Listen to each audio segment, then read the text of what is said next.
Assalamualaikum warahmatullahi wabarakatuh. Salam warahmatullahi wabarakatuh.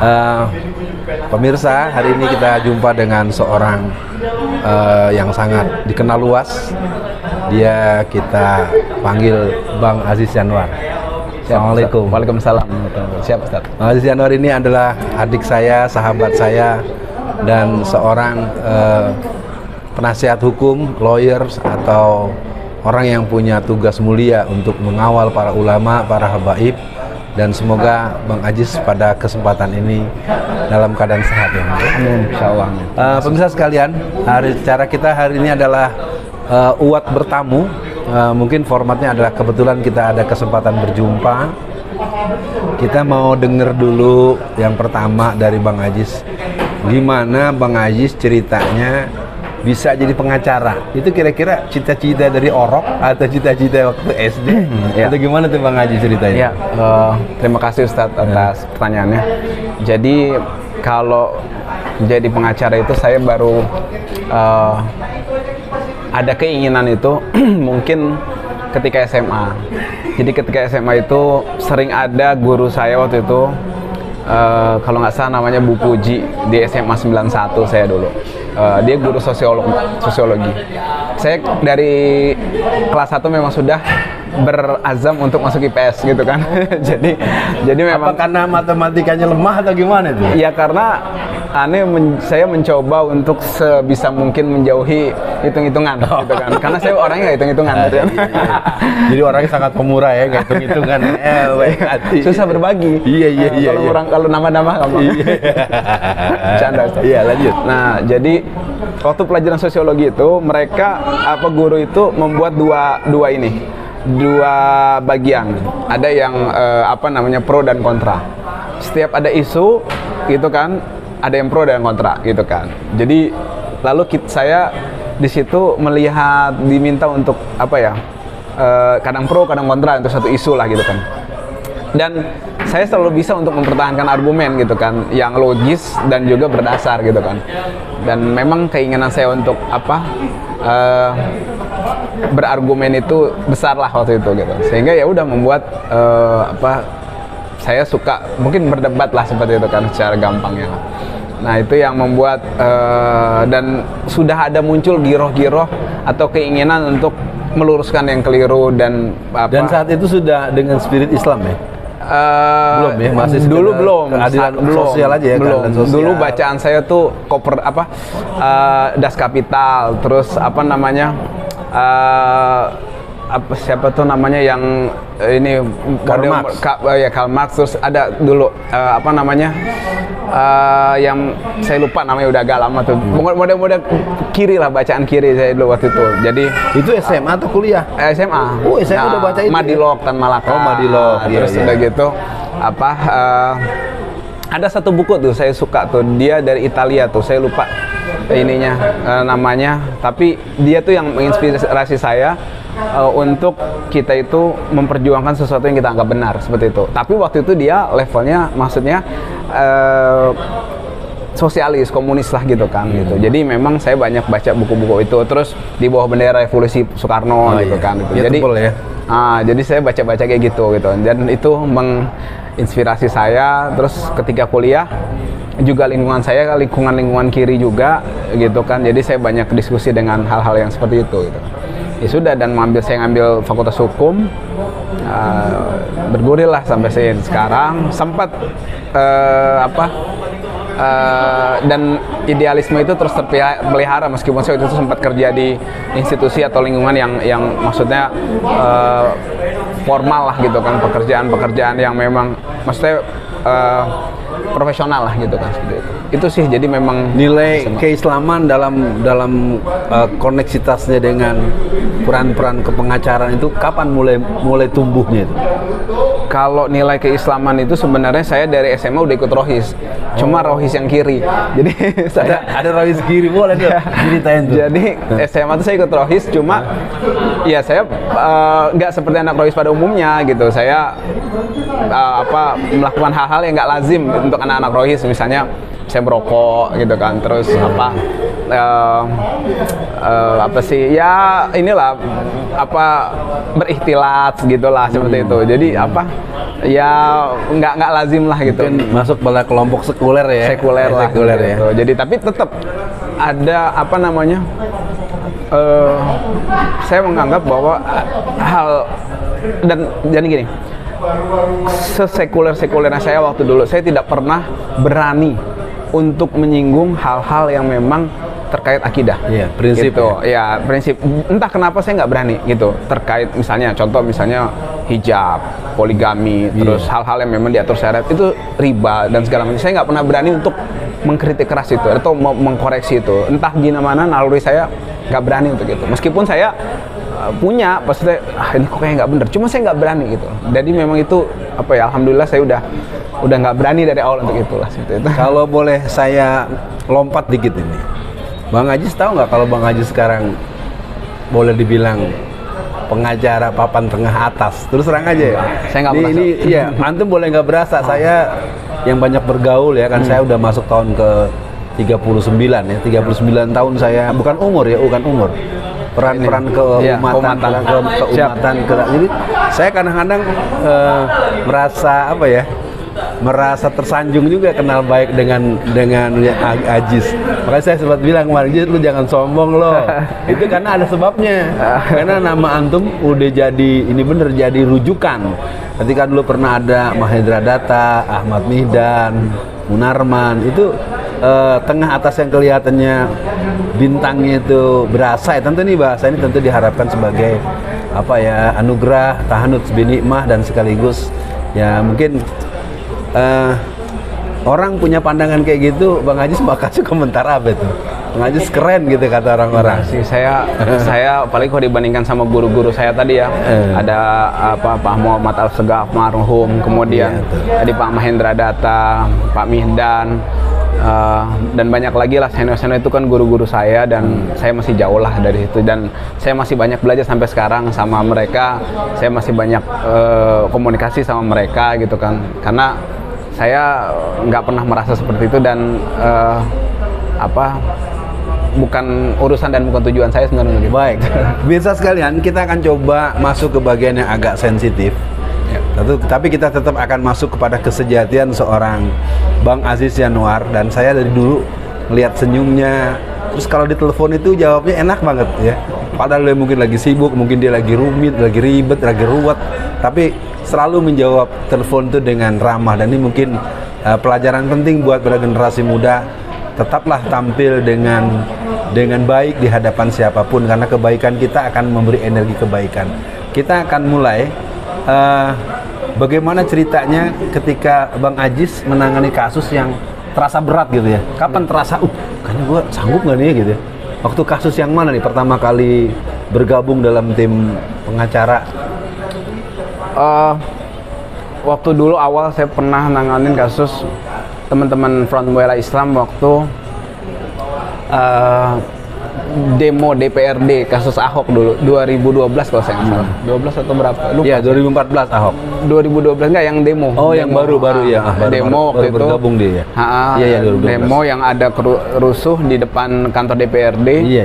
Kemudian 18 yang kita orang. demo tiap hari Jumat. Ya. Karena ikut karena rutin ikut tuh. Iya, tapi alhamdulillah apa namanya ini ya waktu itu berjalan lancar lah gitu. Nah, kalau yang itu kejadian waktu itu ada kericuhan di situ, kemudian 18 orang. Itu yang sakit atau yang mati itu kenapa? Karena mati sakit atau mati karena ada insiden? Meninggal syahid waktu itu dia karena sakit di rutan Polda Metro Jaya waktu itu. Gitu. Dan itu saya yang benar-benar sama tim tuh handle mereka terkait dengan kasus itu gitu kan. Jadi kita 18 orang. Jadi itu mereka banyak ininya lah kan. Karena 18 itu kita handle semua keperluan terkait pembelaan dan juga hal lain gitu kan waktu itu. Jadi sidangnya gitu kan. Bahkan pernah sidang waktu itu satu kali di PN Jakarta Pusat itu yang masih di Gajah Mada. Saya sidang itu dari jam 9 pagi itu baru selesai jam 3 pagi. Jadi udah gelap gitu, pas kita mau ke parkiran tuh udah nggak ada apa-apa lagi, karena jam 3 pagi baru selesai itu sidangnya. Gitu tuh luar biasa waktu itu, dan pengalaman inilah Pengalaman menarik Bang. Kalau masuk pada hal-hal yang sangat mungkin belum tentu Bang Ajis mau jawab ya. Itu kan nanganin gitu kan, orang biasa kan katanya jadi pengacara kan ada yang kaya ya, naruh emas berlian aja, ada yang pakai berat-berat ya, kita nggak nyebut orang ya. Tapi ada yang benar-benar menggemerlap ya. Kalau dengar cerita gitu, kayaknya Bang Ajis ya kalau itu terus yang diurusin bisa jadi pengacara Umar Bakri nih.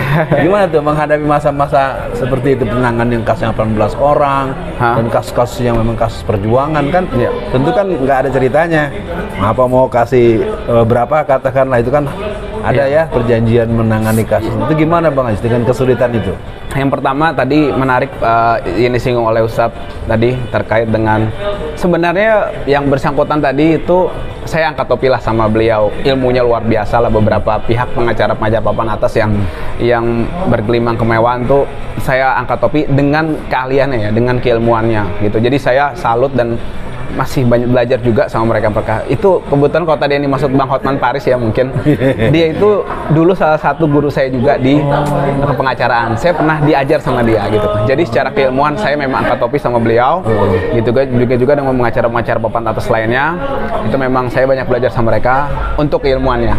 Tapi untuk gaya hidupnya saya biarlah menjadi diri sendiri, dan saya lebih cenderung menghindari libah syuhroh gitu. Jadi yang kita samalah dengan yang lain, biasa aja lah gitu. Jadi tapi saya secara khusus punya doa biar Bang Ajis jadi yang baik hati dan kaya raya. Terima kasih. Amin. Ya, jadi kalau masalah yang kedua tadi yang Ustaz tanya, bukan masalah ya, pertanyaan nomor 2 tadi soal bagaimana ininya, saya nggak pernah kepikiran sih Ustaz. Jadi karena Ustaz tanya ini saya jadi bingung jawabnya gitu kan. Jadi gimana dengan nanti ininya apa? Hitung-hitungannya lah atau apa tadi karena gitu. Kasusnya antum kan numpuk banget gitu kalau saya lihat. Saya pun kemarin kan ketika bayang-bayang berhubungan dengan saya kan, antum juga udah jaga-jaga tuh untuk kemudian membuka akses ke tempat-tempat mana, kasus-kasus yang nanti akan saya coba tanyakan. Ya itu aja, mudah-mudahan Allah kasih pintu rezeki dari yang lain Bang Ajis ya. Biar halal, banyak, melimpah ya, biar Bang Ajis juga bisa. Baik. Bang Ajis, kita akan coba menyesuaikan dengan waktu yang antum punya. Kita masuk dulu yang ringan-ringan. Yang pertama, kalau kita dari zaman saya kecil kalau ada pengajian dibikin undangan kita rame-rame datang. Sekarang tahu-tahu nggak bisa, nggak ada izin polisi gitu. Jadi sebenarnya kalau pengajian-pengajian yang rutin, pengajian ya mingguan, pengajian apa, atau jangan-jangan ntar khutbah Jumat nggak boleh khutbah kali kalau nggak izin dulu dengan itu, sebenarnya gimana soal izin berizin tuh? Jadi gini Ustaz, kalau masalah acara-acara keagamaan sepanjang yang saya tahu gitu kan, dari pemahaman saya, yang pertama gini, kalau tempatnya itu adalah milik kita sendiri, entah itu tanah, entah itu rumah, entah itu majelis, entah itu gedung, kalau itu milik kita sendiri, maka tidak ada nomenklatur izin, itu mutlak tidak ada gitu, apalagi pemberitahuan gitu, pemberitahuan tidak ada, apalagi izin gitu kan. Jadi kita tidak harus izin sana sini karena itu adalah ranah pribadi dan itu dihormati seperti itu oleh konstitusi kita. Kemudian saya tidak membahas materinya ya, tapi apapun itu termasuk hal apalagi ini kebaikan kan, pengajian keagamaan. Kemudian kalau misalnya ranahnya itu tempatnya itu publik, masjid, kemudian pendopo umum, lapangan, aula kecamatan, kelurahan. Nah itu memang kita harus memberitahukan kepada pihak berwajib. Di situ ada kepolisian, ada pihak TNI, ada pihak dinas perhubungan. Kalau misalnya memang nanti harus terhubungan dengan pengatur jalan gitu, pengatur jalan ya. Kalau menutup itu domain kepolisian. Kemudian pihak 3 pilar lah pokoknya seperti itu. Itu harus kita komunikasikan, memberitahu, sowan gitu kan seperti itu. Nah terkait dengan masalah tempatnya, otomatis izin sama yang punya tempat gitu. Jadi nomenklaturnya adalah kita ranahnya itu kepada izin ke si empunya pemilik. Kalau yang aulanya aula kepolisian ya kita izin sama kepolisian. Kalau aulanya punya kelurahan ya kita izin sama kelurahan. Gitu. Problem masalah nanti itu diizin apa enggak itu lain hal. Kemudian masalah pengaturan, misalnya kita dapat memperkirakan ini jamaahnya membludak gitu kan. Misalnya mengundang ustadz kan jamaahnya bisa membludak nih nanti rame gitu kan. Nah itu kita harus komunikasi sama pihak kepolisian. Kalau enggak nanti pihak kepolisian saya tahu oh ini mau mengundang Ustadz Alfian Tanjung. Nah di tempat ini akan ada potensi keramaian. Dan perlu diingat juga, saat ini musim pandemi kan, itu mesti digarisbawahi. Jangan sampai kita tidak memperhatikan daerah level penerapan PPKM yang bersangkutan. Itu mesti digarisbawahi juga. Jangan sampai nanti kita nggak tahu itu jadi celah yang memberatkan pihak panitia pastinya nanti ya. Gitu. Kayaknya ada yang ngeganjel nih Bang Ajis. PPKM segala macam. Kadang-kadang kita melihat ada semacam standar ganda gitu. Sebagai seorang yang menekuni soal hukum, masyarakat awam atau kita yang tidak membidangi persoalan hukum ini bagaimana ya? Kadang-kadang di sini ribut-ribut PPKM, di sana kayaknya nggak ada ceritanya tuh di tempat lain. Padahal sama-sama tempat publik, sama-sama tempat umum. Nah, sering ada kesan standar ganda. Sikap masyarakat yang paling tepat bagaimana tuh? Ya, kalau saya di sini memang lebih mengedepankan, bukan lebih ya, selalu mengedepankan aspek-aspek atau kanal-kanal sesuai dengan konstitusi. Perihal mengenai ketidakadilan atau hal-hal yang memang dirasa atau dilihat dan dialami itu tidak berkeadilan, itulah tugas kita untuk melakukan check and balance kepada pihak terkait. Misalnya di daerah sini, nggak usah gini lah, waktu itu contoh misalnya Habib Rizik misalnya kan dihukum karena menimbulkan atau terkait dengan kerumunan di tempat A, tapi di lain pihak si Fulan di tempat B melakukan hal sama tidak, gitu kan. Nah, tugas kita adalah mengingatkan dan terus mengingatkan dan membuka mata publik supaya kita ini bisa berdemokrasi dan juga berkehidupan Pancasila yang sesuai dengan kaidah-kaidah yang ada. Yang pasti aspek keadilan itu harus digarisbawahi kan, gitu kan. Sekarang kalau misalnya penegakan hukum yang tidak berkeadilan itu kan sumber malapetaka juga untuk siapapun. Nah, makanya kita harus mengingatkan. Makanya tadi ketika misalnya pengajian ini nggak boleh, tapi di sisi lain ada dangdutan di sana boleh. Nah, kita ingatkan itu. Kita harus ingatkan dengan kanal-kanal yang konstitutif. Seperti misalnya kita kirim surat, apa alasannya, kita perhatikan, lalu ada dasar hukumnya nggak, kita juga singgung. Nah, kita ingatkan mereka. Kalau sudah terjadi, ya kita buat semacam inilah protes lah seperti itu, gitu kan, kepada pihak terkait, dan juga kita publish supaya di kemudian hari tidak timbul seperti itu, dan juga kita dapat keadilan yang nantinya kita bisa dapatkan. Karena kalau enggak, mereka sesukanya nanti. Baik. Siapapun itu. Bang Ajis, kita akan masuk yang agak berat-berat. Ada 3 hal yang akan saya tanyakan, tapi saya mau minta dulu pemahaman kepada masyarakat seluruh Indonesia, seluruh dunia. Ini gimana ceritanya? Apa sih dasar hukum yang konstitusional, yang logis, yang bisa diterima perihal pembubaran FPI tanggal 30 Desember 2020 kan? Itu kan pengumuman resmi ya, FPI dibubarin gitu kan. Gimana Bang Ajis supaya masyarakat juga bisa, kalau saya ya sebagai orang yang banyak bergaul, orang yang dekat, orang yang melihat, orang yang sering bareng, bahkan dengan Habib Rizik pun suka duet kalau ceramah di daerah-daerah. Saya apanya gitu. Jadi nggak ngerti gitu. Gimana Bang Ajis? Bagaimana duduk persoalan, duduk hukum atau duduk politik atau duduk lain? Ya, FPI ini dibubarkan kenapa? Kalau nggak punya SKT emang kenapa? Di luaran banyak tuh organisasi klub-klub mobil nggak punya SKT, nggak punya Kumham, nggak apa-apa kok, bisa bagi-bagi sembako, bisa apa segala macam. Kan untuk kebaikan nggak apa-apa kan?